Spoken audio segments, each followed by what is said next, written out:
बहुत सारी मदर्स इस बात को लेकर बड़ी चिंतित होती हैं कि मैं ऐसा क्या खिलाऊं अपने बच्चे को जिससे कि बच्चा जिंदगी भर स्वस्थ रहे और उसका बचपन अच्छा स्वास्थ्य गेन करते हुए आगे बढ़े। बहुत सारे क्वेश्चंस ऐसे अपने पास आते रहते हैं, टाइम टू टाइम लोग पूछते रहते हैं। तो आज मैं इस कंसर्न को एड्रेस करना चाहता हूं कि बच्चों को बुद्धिमान बनाने के लिए, इंटेलिजेंट बनाने के लिए हमें क्या खिलाना चाहिए। तो मैं कुछ थोड़े से ऐसे फूड आइटम्स के नाम आपको बताता हूं कि उसकी टाइमिंग और उसका खाने का तरीका यदि ठीक रखा जाए तो आपका बच्चा बचपन से ही बुद्धिमान बनेगा। इसमें हम बचपन से सुनते आ रहे हैं और ये बहुत पुरानी सेइंग है कि बादाम और अखरोट एक बहुत बड़ा रोल प्ले करते हैं बच्चे की स्मरण शक्ति, मतलब जो याददाश्त है, और डिसीजन मेकिंग क्षमता को बढ़ाने में।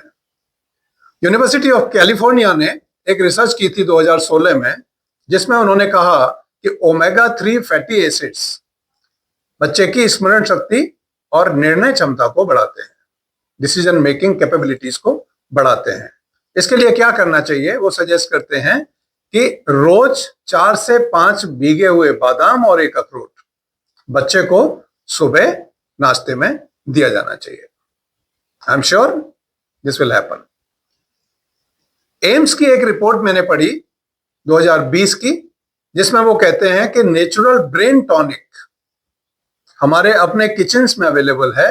वो है एक अच्छी साफ सुथरी अनएडल्टरेटेड हल्दी और प्योर मिल्क। इसके लिए वो कहते हैं कि हल्दी के अंदर जो करक्यूमिन नाम का सब्सटेंस होता है वो दिमाग की सूजन को कम करके मेमोरी को बढ़ाता है। ये कैसे करें? रात को सोते समय बच्चे को हल्दी वाला गुनगुना दूध दें, यदि संभव हो तो गुड़ के साथ दें, चीनी को अवॉइड करें। ये बच्चे की स्मरण शक्ति को बढ़ाने में आपकी मदद करेगा। हार्वर्ड मेडिकल स्कूल ने एक रिसर्च किया कि क्या हरी सब्जियों का स्वास्थ्य पर कोई इंपैक्ट है। उसको उन्होंने कहा कंसंट्रेशन एनहांसर होती हैं हरी सब्जियां। तो ग्रीन लीफी वेजिटेबल्स जिनमें पालक, ब्रोकली, तोरई, लौकी, टिंडा, भिंडी, बहुत सारे आइटम्स हमारे हिंदुस्तान में, मेथी अवेलेबल होते हैं। तो इनमें जैसे पालक और ब्रोकली को ही यदि आप लें तो उनमें विटामिन के और फोलेट सफिशिएंट मात्रा में होता है, जो ब्रेन की एजिंग को धीमा करते हैं। इसके लिए आप किसी भी फॉर्मेट में, चाहे वो सूप बनाएं, पराठे बनाएं, सब्जी में मिलाकर खिलाएं, बच्चों को सुनिश्चित करें कि डेली बेसिस पर कम से कम एक ग्रीन लीफी वेजिटेबल बच्चा जरूर ले। नेशनल जर्नल ऑफ हेल्थ में 2018 में पब्लिश हुआ कि नेचुरल एनर्जी सोर्स आपको फलों में मिलता है, जैसे सेब और केला मेंटल एक्टिविटी को बढ़ाता है, दिमाग की सक्रियता को 20% तक बढ़ा देता है। कैसे खिलाएं बच्चे को? बच्चे के टिफिन में, यदि बच्चा घर में खाता है तो बहुत अच्छा एक रूटीन बनाएं, डेली खिलाएं। एक बॉल ऑफ फ्रूट उसको काट के जरूर दें। यदि वो घर में खाने में आनाकानी करता है तो उसके टिफिन में डालकर स्कूल भेजें, ताकि उसको पता ही ना हो वो क्या खा रहा है। बाकी बच्चों में कम्युनिटी ईटिंग होती है, इसलिए बच्चे ज्यादा ध्यान नहीं देते कि टिफिन में क्या है। तो आपको क्या करना चाहिए कि बच्चे को टिफिन में बनाना, एप्पल, इस तरह के जो फ्रूट शामिल करके भेजने चाहिए। तो वहां अपने पीयर्स के साथ बच्चा जो कुछ भी आता है उसको आराम से खा जाता है। और भी कोई चीज जैसे ग्रीन लीफी वेजिटेबल वगैरह है जिसको बच्चा घर पे खाना अवॉइड करता है या टेंट्रम्स करता है, उसको स्कूल टिफिन में जरूर शामिल करें, तो उसका टिफिन हेल्दी बनता चला जाएगा। हमने ये देखा है कि जो जर्मिनेटेड सीड्स होते हैं, स्प्राउट्स जिसको कहते हैं, वो प्रोटीन का पावर हाउस होते हैं। इसको WHO ने कहा एक रिसर्च के थ्रू कि प्रोटीन और आयरन की पूर्ति हमारे सोचने की शक्ति बढ़ाती है। क्या कर सकते हैं इसके लिए? सुबह नाश्ते में या सलाद में अंकुरित जो आपके दाने हैं या स्प्राउट्स हैं, उनको डेली रूटीन में ब्रेकफास्ट का पार्ट बनाएं। भले ही छोटी छोटी क्वांटिटी से शुरू करें, मगर बच्चे को ये देना शुरू करें।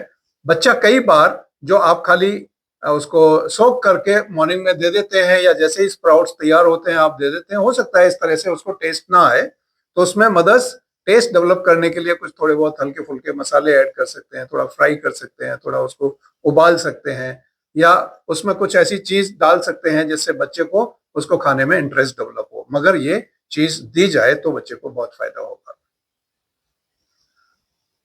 एक एनआईएच की सर्वे हुई थी 2019 में, उन्होंने कहा कि hydration is equal to focus. Hydration means the intake of sufficient water. यदि बॉडी हाइड्रेटेड है तो बच्चा फोकस्ड है।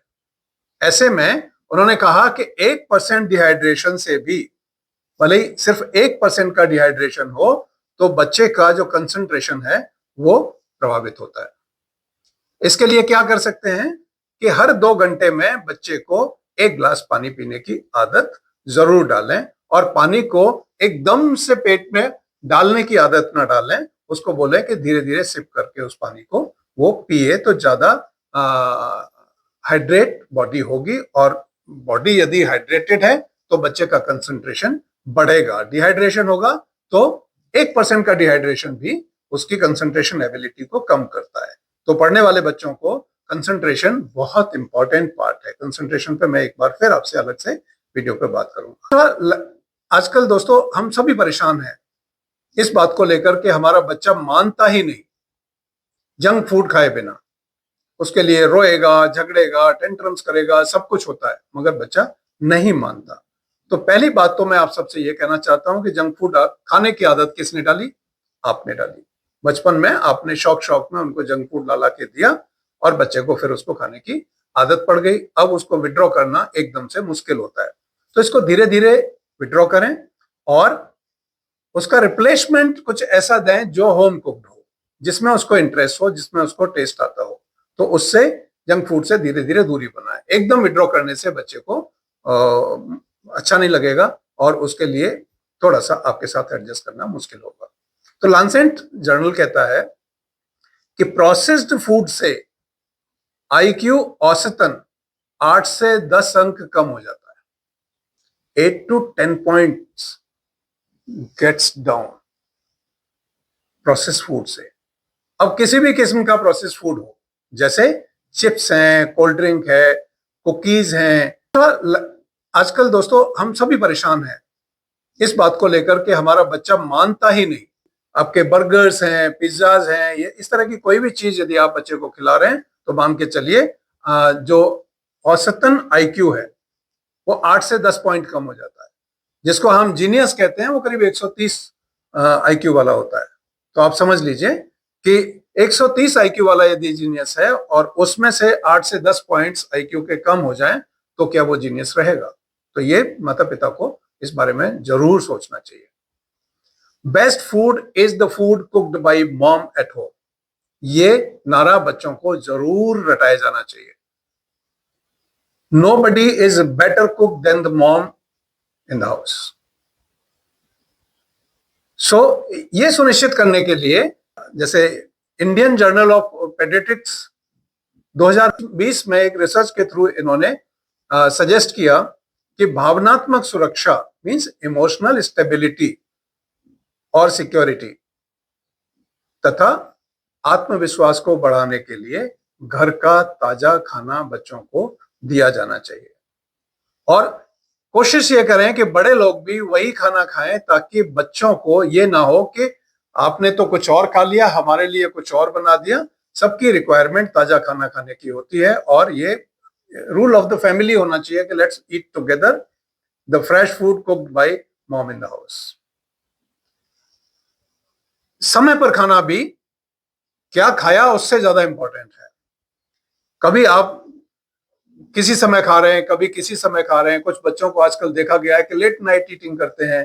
कुछ बच्चों में देखा जाता है कि स्ट्रेस ईटिंग करते हैं, उसकी वजह से उनका ओबेसिटी बढ़ रही है, मोटापा बढ़ रहा है, कंसंट्रेशन की एबिलिटी खत्म हो रही है, फिजिकल एक्टिविटी बिल्कुल नहीं हो रही है, उससे शरीर की क्षमता खत्म हो रही है। तो हमको क्या करना है कि एक टाइम डिसाइड करें कि मॉर्निंग का ब्रेकफास्ट, लंच और डिनर। जैसे बच्चा स्कूल में है, लंच का टाइम तो फिक्स्ड है, ब्रेकफास्ट भी मोरलेस आप फिक्स रखते ही होंगे।